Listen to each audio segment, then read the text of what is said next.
Welcome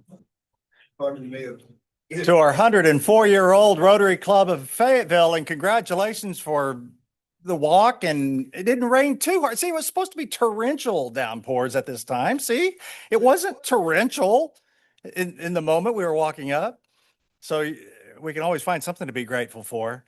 My name's David Sager. I'm your president for this Rotary year. And in the Rotary Club of Fayetteville, we say the four-way test of what we think, say, or do. Is it the truth? Is it fair to all concerned? Will it build goodwill and better friendships? Will it be beneficial to all concerned? And Otto is bringing our music today. Okay. Well, I don't have your words. I'm sorry. well, anyway, God bless America, which I think everybody knows. God bless America, land that I love. Stand beside her and guide her through the night with the light from above.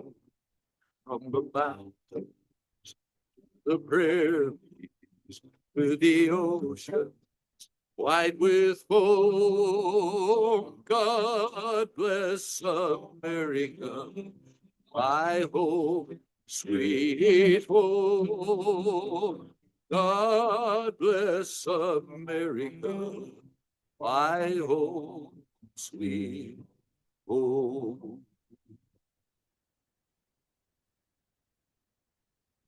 Pledge allegiance. I pledge allegiance to the flag of the United States of America, and to the republic for which it stands, one nation under God, indivisible, with liberty and justice for all. You may sit down. This is because we somehow didn't get the communication through here. This is a Dean Martin song and also a Louis Armstrong song. And we'll go through it twice because you might remember it if we get through one time. And it's When You're Smiling. You can think of Dean and his TV. Well, some of you are not old enough to know Dean, but most of you will know. Oh, when you're smiling, the whole world smiles with you. And when you're laughing, the sun comes shining through. When you're crying, bring on the rain, so stop your sighing. Be happy again, keep on smiling. When you're smiling, the whole world smiles with you. One more time now. When you're smiling, the whole smiles with you. And when you're laughing, the sun comes shining through. When you're crying, bring on the rain, so stop your sighing. Be happy again, oh, smiling. Cause when you're smiling, the whole world smiles with you.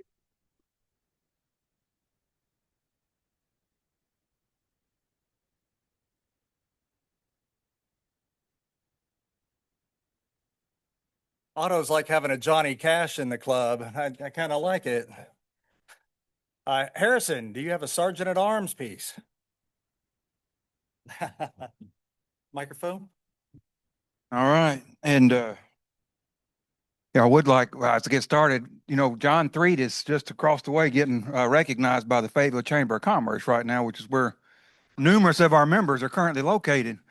But the Fayetteville Chamber of Commerce is doing their annual luncheon just across the way here at the library. Is this even on? There we go.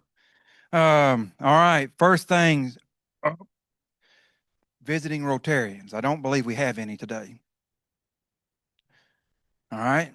This is normally where we'd say something nasty about Wade Caldwell, but we won't do that because he's not here. And then Rotarians with guests, we have David Sager, President Sager as a guest. I'll be presenting for a membership application, and you know his name at this point, Louis Heffley III. All right.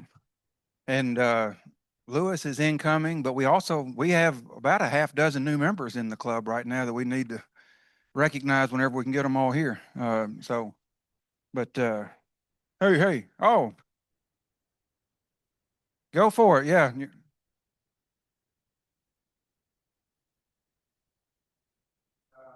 He's interested in Grover. He likes Rotary. All right, Adam. Thank you. Well, Adam, this is where I tell a few jokes and they're terrible. Go for it, Larry. All right. Lord, all right. Is there anybody else? All right, I'm just going by the paper I've got. All right. So Adam, these jokes are terrible. Everybody here knows to brace themselves for it. They are bad. And the only thing that changes, they get worse as time goes on. As you guys know, these come from the Fresno County Farm Bureau out in Fresno, California, their weekly newsletter. Why did the turkey join the band? Because he had the drumsticks. What do sweet potatoes wear to bed? You got this, Ray. Yammies. What do married turkeys do? They squabble, squabble. What happened to the turkey that went boxing? Folks, y'all are upper echelon by now. You got this. He got the stuffing beat out of him. I didn't do a chat GPT on Chuck today because I didn't want to feed the algorithms too much. But real quickly, I would like to tell you, I've helped Chuck move several times because, as he once told me, he said, if you didn't have a truck and trailer, you would be dead to me. And I've helped his mom and dad move out of Bella Vista. I mean, a handful of times I've taken, literally, the man did not hire a moving company. I worked out armoires, all kinds of furniture. And one day he finally said, I think I probably should make it up to you and do something for you. I said, do you think so? And so he wanted to take me to lunch of all things. And so I thought, I'm going to get my payback. And he said, where you want to go? I said, Marlowe's Taco Shack. And he said, that's it? I said, that's it. And so I ordered 6 tacos. And he said, well, how were they? I said, I'm about to get some more. And I went up, I got another 6-pack. And Chuck is tight. And he was starting to squirm on the second 6-pack of tacos. And I ate those. He's like, well, you ought to be full. I said, I'm just getting started, Chuck. I went out, I got 6 more. And then I had 18 tacos. And then I was going up for the 4th one. He said, you got to stop. He didn't want to do the 4th. I said, all right, don't call me for moving anymore if you're not going to buy me 40 tacos. But it's terrible. I did it. Ask him about it. He counted them. I want to read an invocation here from Rotary International. Please join me in your tradition as I pray in mine. Dear Lord, as we gather here today as members of Rotary, we pray that we are ever mindful of opportunities to render our service to fellow citizens and to our community, keeping in mind always the enduring values of life, exerting our efforts in those areas and on those things upon which future generations can build with confidence. Let us continue to strive to make a better world. In your name, amen. All right. Appreciate that. All right. So there's no meeting next week. So this is our last opportunity to give to Buck Cups for November. Of course, you can give here, or you can reach out to Harrison. We'll tell you how to do it. The proceeds are going to Soldiers, Songs, and Voices for Veterans Appreciation Month. Okay. Announcements. Any announcements in the room? Jimmy.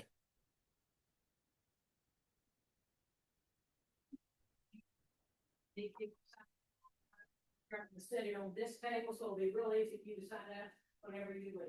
Thanks a lot for your help and good service. Saturday, December 4th, we need 3 shifts. We'll get it today. It's the 6th. Okay. Well, I just need to correct that slide then, don't I? Okay. Anything else from the room before we move on? Okay. Cheryl, let's do perfect attendance. Yay.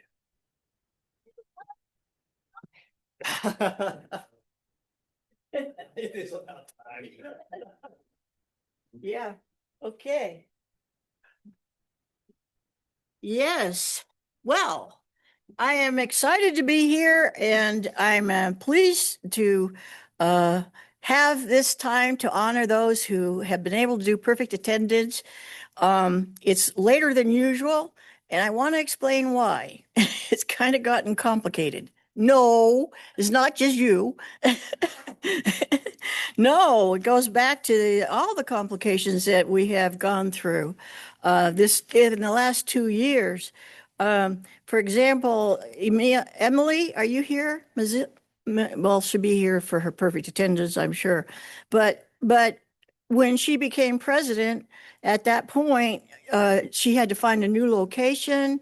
We lost Jill, that was doing so many things for our club that we most didn't realize how much. That then others have had to fill in, and they haven't quite know how yet. And so it's been quite a learning process. And then finding the location finally here, but it still has problems of when we can't show up here. And that you need to know that the time of perfect attendance is from ends on June 30 and starts July 1st every year.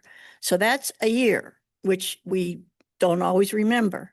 So to qualify, then you need to do several things. If you don't make it to a meeting, then you could do a makeup, and you have actually the whole year to do your makeups. And you've got several ways to do them with Zoom.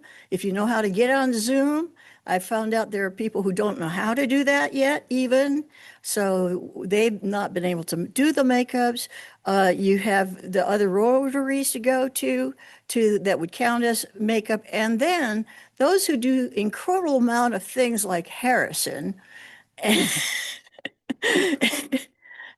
he earns almost credit for his missing our meetings because of how much he does. It's just amazing. But there's others who do a lot too.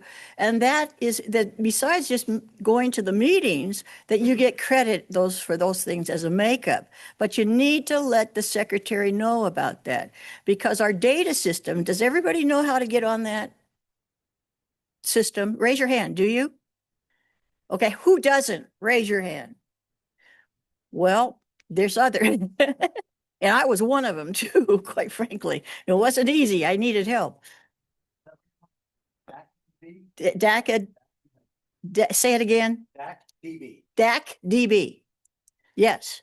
And so as a result, what happened was when it was perfect attendance time, Jill wasn't doing it. We didn't have anybody that was doing that with our how to do from the ZAC DB. Did I say it right? To gain from that year all the records that qualify for perfect attendance.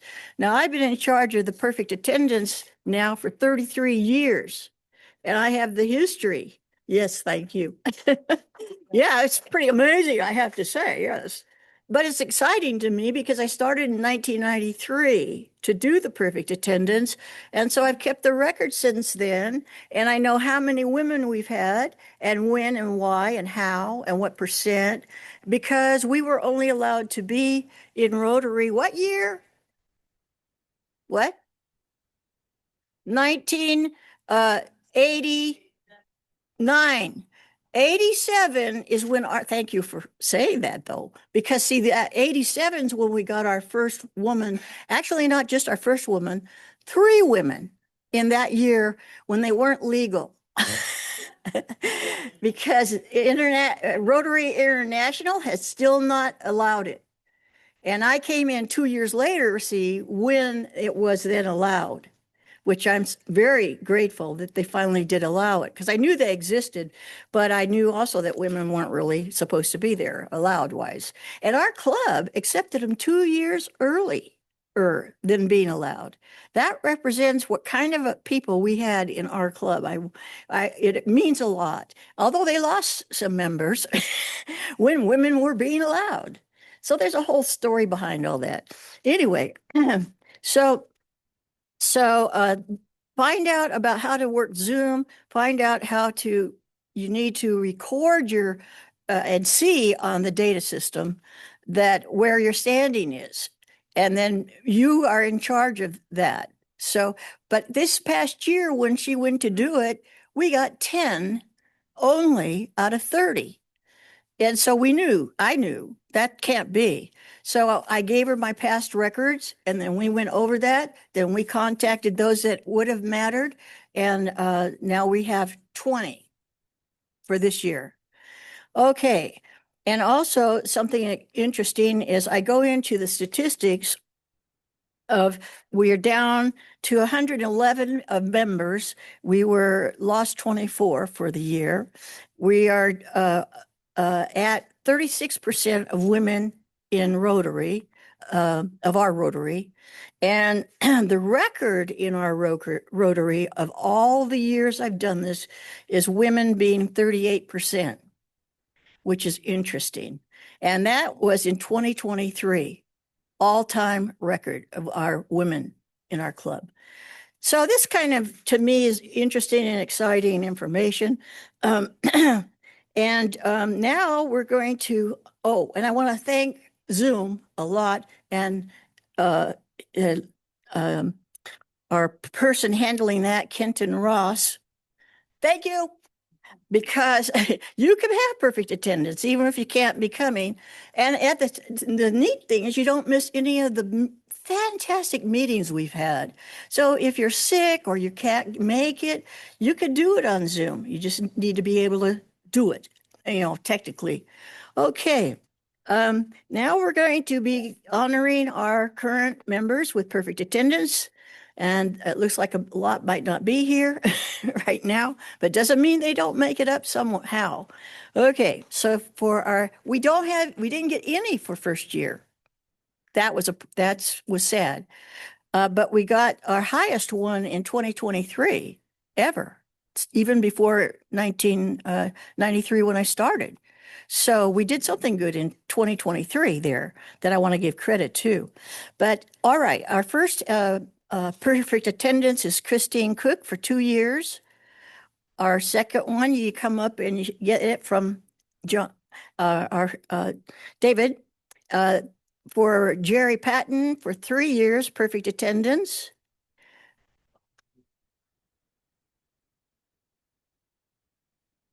For 3 years again, Sloan Scrogan.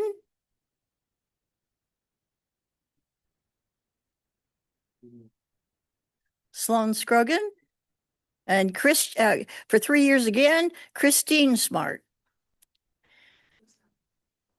For 4 years, Kenton Ross. Yeah, he's doing Zoom. Thank you. Next is David for 4 years. Yay, David! And what a job you've been doing with a lot of complications. I'm proud of him. Then Emily Mazzil for 5 years, wish she was here, and grateful for what she did. Wow, she had a rough year with a year and a half as president. Chatty Platt, she's not here. She's been active for 6 years. Harrison Pittman, yoo-hoo, for 7 years, all broken up in different ways. But he earns so many extras. It's amazing. We are so lucky for him. Tommy Lewis, 8 years. Okay. Jimmy Kimmel, 18 years. We do a big jump there. Kelly Gemmel. What did I say? And oh yeah, I get. See, I told you that, yeah, they know that I'm kind of crazy. And then for 22 years, Roger Cunningham. And then for 23 years, Ellen Schaefer. Woohoo! 23 years, and she used to be president of the Fort Smith, right? Yeah. Yeah, she started early. And then we have for 25 years, David Beecham. Yay. 25 years.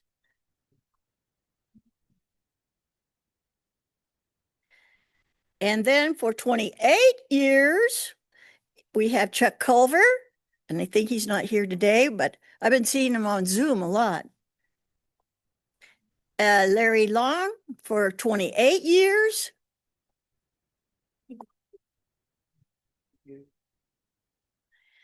And then we have Jimmy Beecham for 29 years. Woo!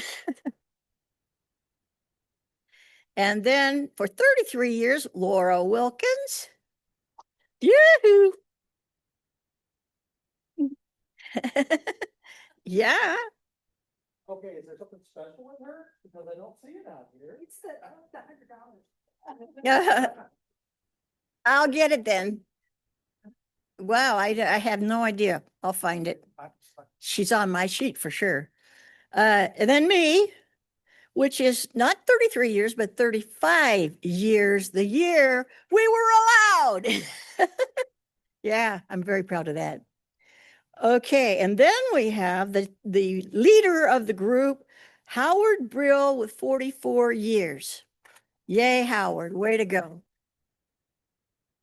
So keep up the good work and have a happy new year. Thank you. And if you have any questions, you can either talk to me, talk to him, or to our secretary. We'll be following up.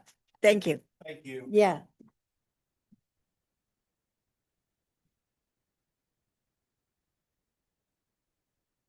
All right, I'd like to call to the microphone Larry Long to introduce our guest speaker today.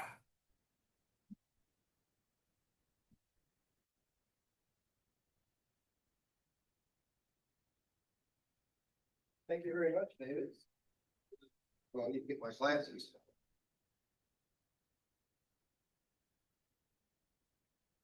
That's kind of scary up there, David.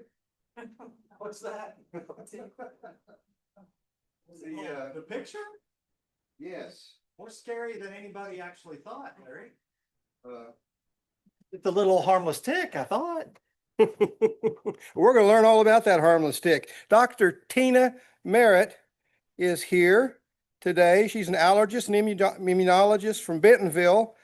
She's affiliated with a number of hospitals here in the area.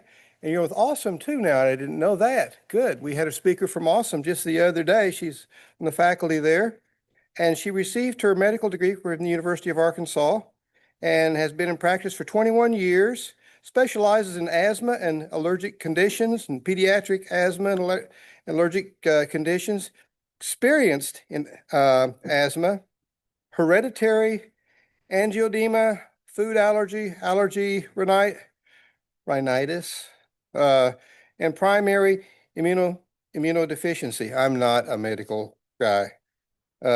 Anyway, Dr. Merritt is nationally renowned researcher and an expert in alpha-gal, arguably one of the hottest topics in medicine as it is spreading across the country and across Arkansas like wildfire.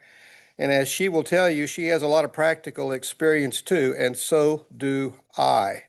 It's one of the hottest topics in medicine now. Alpha-gal has had a dramatic impact on my life and anybody that has it. Let's learn about it. Dr. Tina Merritt, come on up here.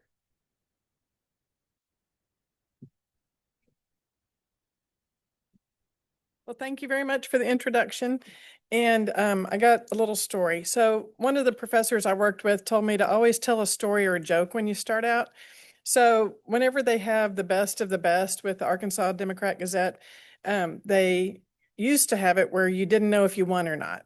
And so I'm at the thing, it was at Crystal Bridges, and I was by myself. And so I sat with a table from Dog Party USA, which I heard that the owner is a member here. And so I was like, oh, they're on the A's, and it was like not near health and beauty, which is what my category was in. So I thought, well, I'll just run to the restroom. Well, when I came back, Dog Party USA was going, you won, get up there. So that's my funny story. But alpha-gal is a very difficult allergy, and I am part of the original research, but I also have the allergy. So I guess that's either good or bad, but that means that I have a better perspective, I think, when people are telling symptoms and I can go, oh, wait a minute, I think this is alpha-gal. So it breaks all the rules. It doesn't fit the profile of a usual food allergy. So most people, they would eat a strawberry and break out in hives, or a kid with the peanut allergy would have a scary reaction the first time they had peanut. This one doesn't happen that way. So we'll talk a little bit more about that. And then it's more than just a food. It could be ingredients and things. So some people have trouble with their medications because the ingredients can be mammal. They report up to 70% of medications have mammal ingredients. And then some of us have trouble with things that you wouldn't think about. So I was breaking out from shampoo when I realized, hey, wait a minute, let me look at the ingredients. And there's glycerin. Glycerin is often from mammals. And so this talks about the recent death. So there was a report of a death in New Jersey recently, and Dr. Platts Mills was asked to try and figure out why this gentleman passed away. And the story is that he had been bitten by a bunch of chiggers. So chiggers could be baby seed ticks, larval ticks, or it could be the mite that's an actual chigger. But it appears that that may have been what started his cascade into this allergy. He went camping with his family and he ate a steak that night, and he didn't normally eat steak. But then in the middle of the night, he had severe gastrointestinal symptoms, and he later told his son that he thought he was going to die. But he didn't go seek medical attention because it resolved, and I guess they thought, well, they probably won't figure it out anyway. So then a few weeks later, it appears that he went and ate a hamburger at a barbecue, and then he went and mowed the yard, and his wife left the house, and his son called the wife and said, hey, Dad's sick again. And then the son found him unconscious on the bathroom floor and called 911 and initiated CPR, but they tried to resuscitate this gentleman and they were not able to. So whenever Dr. Platts Mills got involved, they were able to get some serum samples, and the blood test showed that this gentleman had an allergy to alpha-gal. And the test is not going to fit on a scale. Like most food allergies have a scale of 0 to 6. 6 is bad. This one doesn't fit on a scale. So this gentleman's alpha-gal test was a very low positive. It was 0.5. Anything above 0.1 is positive, but you usually think of a high one as being like a 30 or a 60. This gentleman had a 0.5. And then if you look at his total IgE, so IgE is an allergy antibody.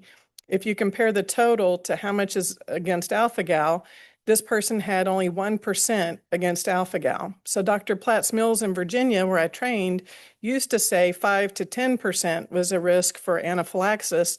This gentleman had a 1%. So if you just saw the labs and didn't know the history, you would say it might not be that significant. And then the other thing that was significant on this gentleman was they measured a thing called tryptase. So tryptase is a marker of an allergy cell called a mast cell. Normal tryptase is less than 11.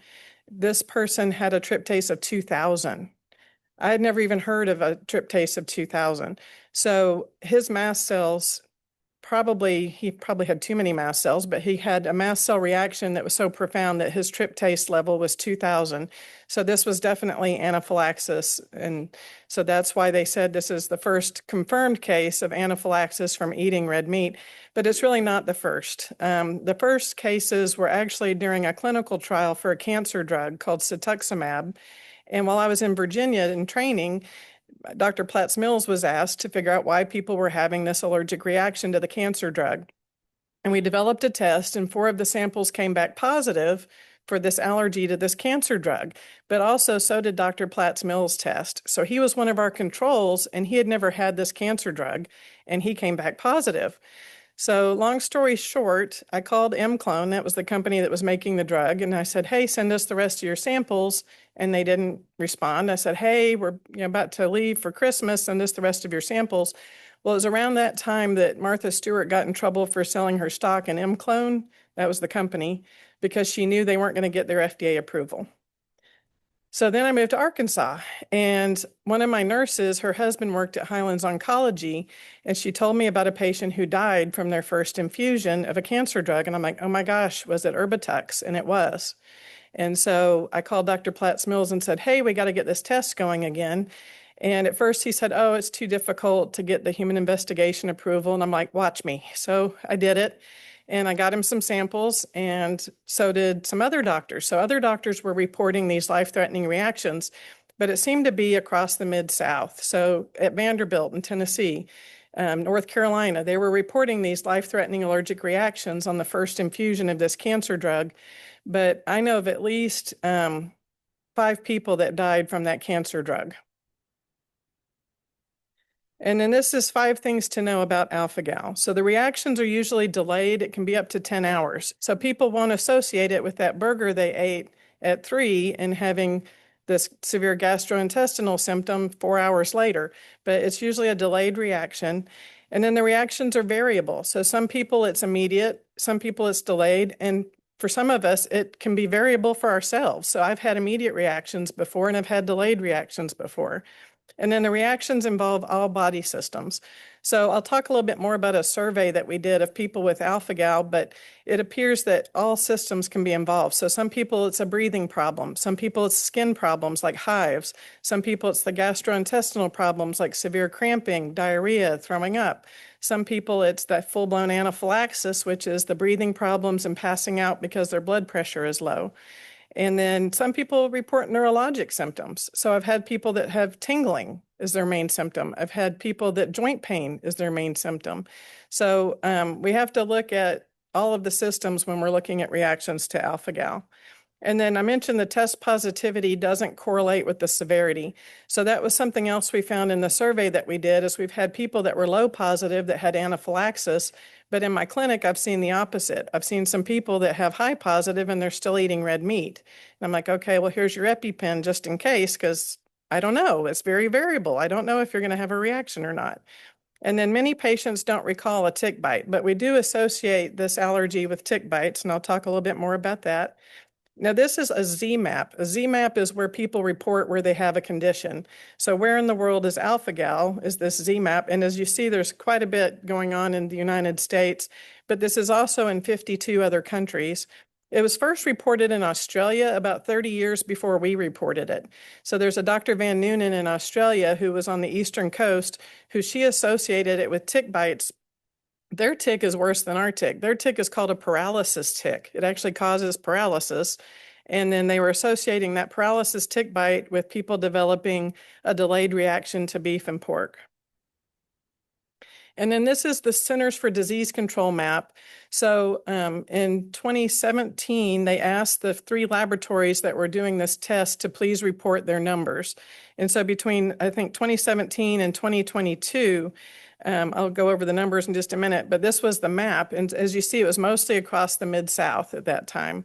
And that's the distribution of the Lone Star tick. So Dr. Platts Mills was looking at a map one day, and they have a pin on all the places that sent them samples to test for alpha-gal. And he realized it was mostly across the Mid-South. And he also realized it was in the distribution of the Lone Star tick and also the distribution of Rocky Mountain spotted fever. I'll talk a little bit more about that too. So this is talking about mandatory reporting. So Arkansas is actually the first state to make alpha-gal reporting mandatory, which is a big deal. I'm very glad they did that. But they've done it since 2023, and we still don't have a very good mechanism in place to match the positive test results with the positive history of symptoms. So to have the definition of alpha-gal syndrome, you have to have positive test, positive symptoms. The laboratory reports that test result to the state, but then the state has to go looking for symptoms right now. So it's very important if your provider diagnoses you with alpha-gal that you ask them to go ahead and report your symptoms. The other possibility is the state may contact you to do a survey where you give them your symptoms. And then New Jersey was actually the first voluntary reporting state, and that was in 2022. And New Jersey wasn't a high alpha-gal area, but there were a few people that had alpha-gal that really pushed for them to also have reporting in New Jersey. West Virginia, Virginia, and Rhode Island are also now reporting. I think there's some other states that I may have forgotten. I believe North Carolina is another state that reports. And then 40% of alpha-gal patients continue to have reactions after their diagnosis. I think this is because of it sneaking in different places. So I was taking a pill for 6 months and getting dizzy every day before I realized my pill had pre-gelatinized starch in it. I didn't think a pill would be an issue. And so I called Dr. Platts Mills and I said, hey, I think gelatin's an issue. And he said it wasn't. And then next thing I know, they published an article saying gelatin's an issue, but that's okay. And then about 50% of people with alpha-gal are self-diagnosed or diagnosed through friends. So I think that's very interesting. So people are having to learn about alpha-gal from their peers and not necessarily from their providers. And that's this thing that the CDC reported as well, is about 3 years ago, they did a survey and it was like very few doctors actually knew about alpha-gal. And of the 33% that knew about alpha-gal, they weren't aware of how to diagnose it. And I even had a patient today who's living in another state and goes to a VA hospital there. And he said when he asked for the test, they didn't know what it was.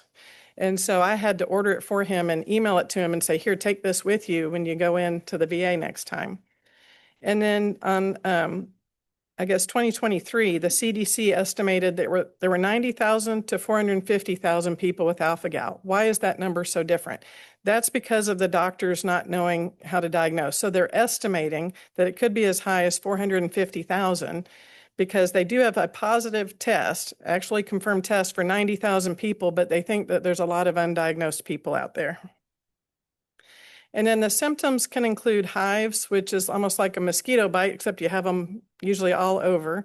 And then the hives can be different sizes. They can be very uncomfortable because people are having severe itching. Usually they'll wake in the middle of the night. So every time I have a patient come in and say, I woke up at 2 a.m. with hives, I'm like, oh, we got to test you for alpha-gal. And then anaphylaxis, that's a potentially deadly reaction that causes breathing problems. It can cause your blood pressure to drop. Obviously, that's the most severe reaction. Angioedema is similar to hives, it's swelling. So angioedema is usually like hives under the skin. So I've had some patients that their lips swell. That was my most recent symptom. So I was on vacation and I had a blue drink that may have had gelatin on the rim. It was a blue sugar and I didn't think anything of it. And the next morning I woke up with my lips swollen. And then gastrointestinal distress. But this is more than just a tummy ache. I mean, it's like double over in pain, stomach aches. They can have diarrhea, reflux, vomiting. And so it's usually more profound than just like, oh, my stomach's upset. And then a rapid decrease in blood pressure. So mine has always been very rapid. If I feel it coming on, I better start sitting down or laying down or doing something that I'm not going to fall and hit my head, which I did do once. So I was pregnant with my son Colton, and I was at a Walmart in Benton, Arkansas. And whenever I was feeling the dizziness coming on, I thought, oh, maybe it's my low blood sugar because I'm pregnant. So I start buying cookies and a Sprite, and I'm trying to get through the checkout because I don't want to open these things without paying first, right? And so I'm trying to tell the lady, I think I'm going to pass out. And she's like, here's your credit card. And I passed out. So, that was a hard part because I woke up and the manager's over me and she's like, are you having a diabetes problem? I'm like, why? And she goes, you were trying to get into the cookies. I saw you. And I'm like, no, I have allergies. It's like, you need to call somebody. So, it's usually pretty quick when the blood pressure drops. And then I mentioned the swelling can happen. It can be various parts of the body and then atypical chest symptoms. So I'm thinking that there's a cardiac alpha-gal. And I've had some patients that have cardiac symptoms related to their alpha-gal. So left-sided chest pain, but then they'll go in and get a workup and it's not a heart attack. I've had some patients with heart rhythm problems. And so there is a newer article out about the cardiac implications of alpha-gal. It was written by a pharmacist and he was doing it more for people to look at their medications. But then there are also cardiac symptoms on some patients. And then, was somebody going to say something? Sorry. And then non-food products. So non-food products may contain alpha-gal. And this QR code actually is to the Centers for Disease Control, but they've changed the QR code, but it will redirect you, but it's not redirecting you to the right spot. So if you want to go look up food things that contain alpha-gal, you can type that in and there is a CDC site for that. But this talks about other products. So heart valves. I've had some patients that called from Missouri and other states because their doctor wanted to put in a porcine or pork valve in their heart and they had alpha-gal. I had one recently that her valve is partly pork, partly mechanical. And they told her, oh, well, we rinse it off. It's fine. It's like, no, rinsing it off isn't going to take off the alpha-gal. So you have to be mindful of those type of things. Monoclonal antibodies. So since the Erbitux story, monoclonal antibodies are made without alpha-gal now. So I guess that's a big deal. So that's good. Heparin. So heparin can be made from pork and I think the majority of the time it is made from pork. There are alternatives, but somehow you have to tell someone if you're in the middle of a heart attack that you're allergic to alpha-gal and to go find the safe form of blood thinner. Well, they're probably not going to do that. You know, they're going to treat the heart attack first. But that's why I wear a bracelet now. So I have this little thing on my watch, even when my watch is dead, and it says that I have alpha-gal and I'm allergic to certain medicines so that hopefully I don't get those things. And then this is talking about other ingredients like vaccines. So on the Centers for Disease Control website, there's something called the Pink Book where you can go look up the ingredients of your vaccines. Also, other good resources are other doctors that do research on alpha-gal. So Dr. Scott Cummins in North Carolina is actively doing research. So he'll publish like what safe flu vaccines this year. And then this is a survey that we did. It's kind of busy, but this is looking at the time to reaction in relation to other conditions. So people that have other conditions like autoimmune disease, like thyroid problems, they tended to have more severe and more immediate reactions. And people that had vitamin D deficiency, which that's been reported before to be, more prone to hives if your vitamin D is low. We don't know why, but it is also associated with more severe, more immediate reactions.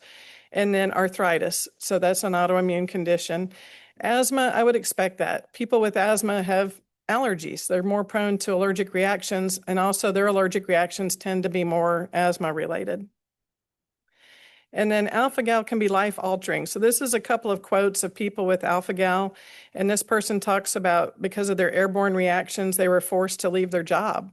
And I've had other patients that have had problems in the workplace because the smell of food cooking bothered them. And I appreciate you having an alpha-gal safe meal today, but some of us can't even go to a steakhouse because the smell, or can't sit next to somebody having steak fajitas because the smell can trigger breathing problems. I've had some people just the smell of it trigger their gastrointestinal symptoms. So I'm assuming the neurons are involved for that to trigger gastrointestinal symptoms. And then this says, without clear documentation, most anesthesia providers may perceive alpha-gal as a cluster of food allergies and overlook the true importance. I've had patients say that when they were going in for surgery, the anesthesiologist would laugh and go, I'm not going to give you a steak. Like they didn't think to go look at the medications. And then this is talking about the gastrointestinal symptoms. It's another busy slide, but this is a poster that we presented at the American Academy of Allergy meeting, and it has a QR code to the poster if you did want to look up more information about it. But the size of the bubble has to do with how often people had those symptoms in this survey that we did. And so like diarrhea, stomach cramps and pain, nausea, bloating. I've had patients say they felt like they were 9 months pregnant. And this is men talking that, they got so bloated that they were having that much symptoms from just having a little bit of mammal products. And then the cardiovascular lightheadedness and dizziness. So that's what I was doing for a long time. And I would lay down a lot. So as a kid, my mom thought I was lazy, but it was really usually associated with when I had had some red meat the night before, I would get dressed in bed laying down, like because I felt so bad.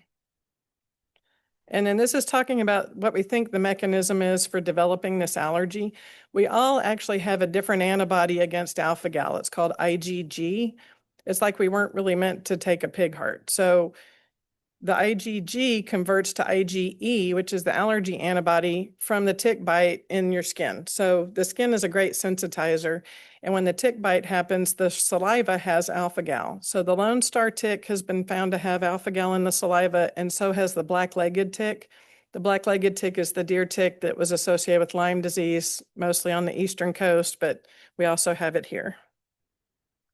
And then this is talking about the interpretation of the test. So the alpha-gal test is run at several different labs now, but most of them around here go to Quest. If you get it done at LabCorp, I think they still send theirs to Eurofins Viracor. That's a laboratory in Missouri. But some people have a positive alpha-gal and a positive to the red meat. So the test panel does beef, pork, lamb, and alpha-gal. And some people have a negative alpha-gal, but still positive red meat. That's still a mammal meat allergy. It's to the protein, though, not the carbohydrate. And then some people can be negative to both, which we assume that means that they're not going to have reactions, but then this always breaks the rules. So I'm negative now, and I'm still reacting. So I can't go eat any red meat, and I can't be around it even cooking. So my mom cooked bacon one time and my throat started getting hoarse and I felt it constricting. I'm like, oh, Mom, you can't do that here. And I'm like running into the bedroom, turning on the fan. She's running out of the house, calling my husband, telling him to come get the bacon. And it's like, so I'm negative. So that's the other thing is you have to listen to the symptoms. And then this says, if you think you may have alpha-gal. So the test, the main one around here is Quest, and the panel is 10555. The importance of that is a lot of doctors don't know how to order it. So if you go in with your piece of paper that says, I would like this test, I've had a lot of patients who had to practically beg to get the test done. And then it came back positive and like, oh, you were right. It was positive. And then the Eurofins Viracor, they're the first ones that did the commercially available test.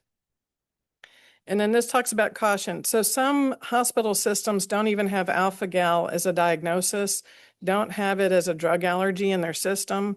And when they send a patient to me for alpha-gal allergy, they're clicking the only diagnosis that comes up for alpha-gal, and it's a different disease. It's called alpha-galactosemia, and it's not the same thing. So you want to, maybe educate your providers too to make sure they're putting the right diagnosis code. And then prevention. So the big thing is preventing the tick bites. And this is talking about one bite can change everything. This is the associated ticks in the United States. So the Lone Star tick isn't called the Lone Star because it's from Texas. It's from Arkansas too. It's the Lone Star because there's one dot on the female tick. And then the ones that are just brown are the male ticks. And then the larval stage are the little tiny seed ticks. So in the 3rd grade, when I was bitten by about 100 little tiny seed ticks. I think they were in my sleeping bag. I was at Girl Scout camp. And so Mom had to scrape them off. I had so many.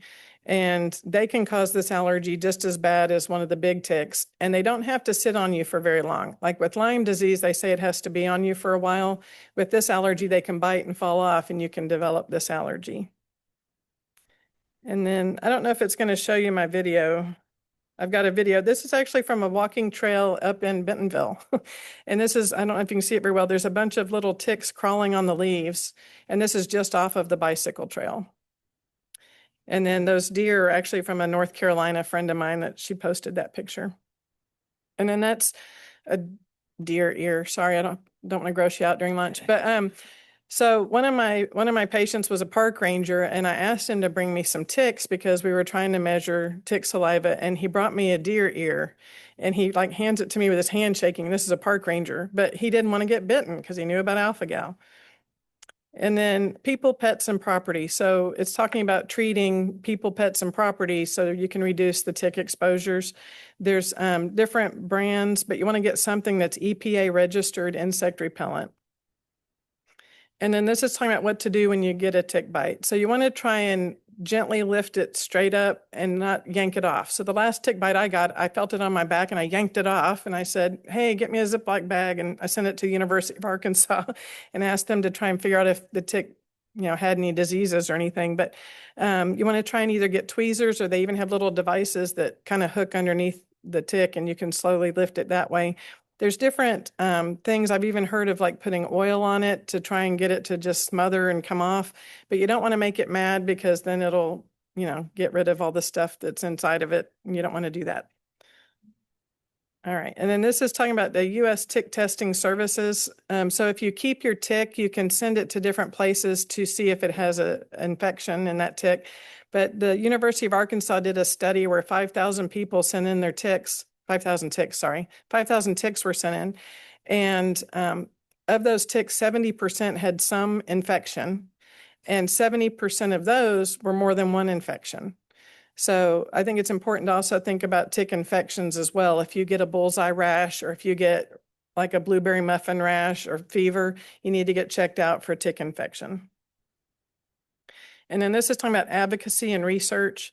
So FAIR, Food Allergy Research and Education, is a good website. We've done 2 webinars with them. The last one was about a year ago, and it talked about the tick avoidance. It's pretty much actually this slide set. And then the one before that was called alpha-gal Ingredient Detective. So it talked about checking your ingredients, especially if you have what I call an aha moment. So I was eating Altoid mints and they were hurting my mouth, and I opened up the can and it says gelatin. I'm like, oh shoot, didn't realize it. So there's things that you wouldn't think about that have mammal ingredients. And then the Alpha-Gal Allergen Inclusion Act, it's been extended. They still, I don't think, have voted on it, but there's an act out there, hopefully, for alpha-gal inclusion as a major allergen. They did finally, after 10 years, add sesame as a major allergen. So we're hoping that they'll add alpha-gal, because right now, even medicines aren't required to tell you if there's a mammal-sourced ingredient in there. And then alpha-gal experiences shared. There's a survey. It takes about 30 minutes. So if you have alpha-gal, I encourage you to participate with this survey. It will tell us like what symptoms people have, how immediate the reactions are, the lab results. So if you've got lab results, you can include that in the survey. And then resources, I mentioned there's several support groups. There's also several apps. So there's an app called Fig. And so the Fig app is what some people will use to check their foods. But the hard part with that is it's kind of meant, I think, for people that are vegan. So it still may flag it if it had chicken in it, but we can eat chicken. So people with alpha-gal can eat fish, we can eat chicken, we can eat turkey. Emu is a decent red meat replacement. And then I like duck meat. My husband cooks duck meat for me. And then disclosures, have fun on the patent for the test. I don't make much money off of it, but I do have to disclose that. And then I'm also on the board of 3 nonprofits. One of them is Alpha-Gal Encouragers. That's the local support group. One of them is TBC, or Tick-Borne Conditions United. That's a national support group. And then I have a nonprofit called White Cell Inc. that I started for patients with immune deficiencies, but I also have expanded it to help with our alpha-gal research. And does anybody have any questions? But if you just want to protect like kids and so forth for your yard, is there stuff that you can like put around to keep chicks out? And then if you're gonna take a walk in the woods, what did you say you should be? Well, so Jennifer Platt is someone that we did the webinars with, and she owns a company called Tick Warriors in North Carolina, but she's actually from Northwest Arkansas. And Tick Warriors, you can go online and order something that's for your property. There's one that I've heard that will kill the grass, and then there's one that's safe for pets. So you want to get the one that's safe for pets if you have any pets. And then they also have a dog spray. So if your dog has a tick, you can spray them. And I've actually used it on myself. So I had a tick on myself once and I sprayed it and it made it fall off. So that was good. And then I use a spray called Sportsman. And so before I go out hiking, I spray my ankles with Sportsman, and knock on wood, I haven't had any tick bites since doing that.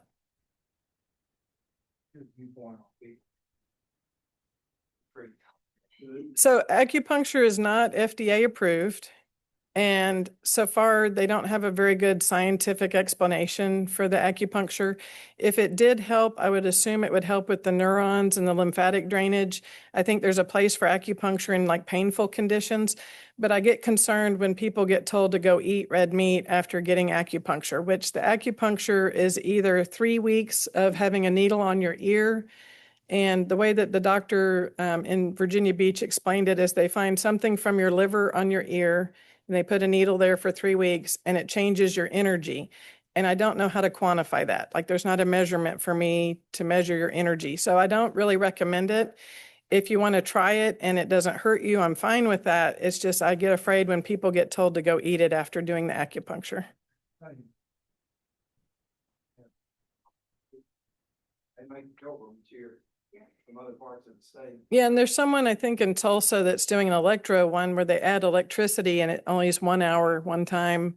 But the one here I think doesn't tell people to just go eat it. Like they are more cautious, and it says it may make you less reactive. And I'm okay with that. I get afraid when I have one patient, his was greater than 100 was his level, and he was told to go eat it. I'm like, no, please don't. That's scary.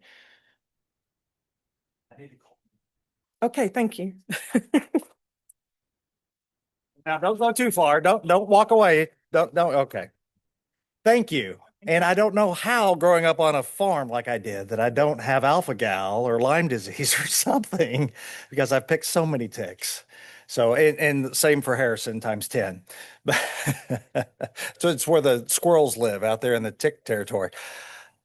Thank you for coming. As a token of our appreciation, I want to present you this rampaging razorback on a rotary wheel, or Thank hog you. on a cog. And you can display that proudly. I hope you do. Thank you so much. Well, thank you very much. Thank you. Okay, with that, our meeting is adjourned. No meeting next week.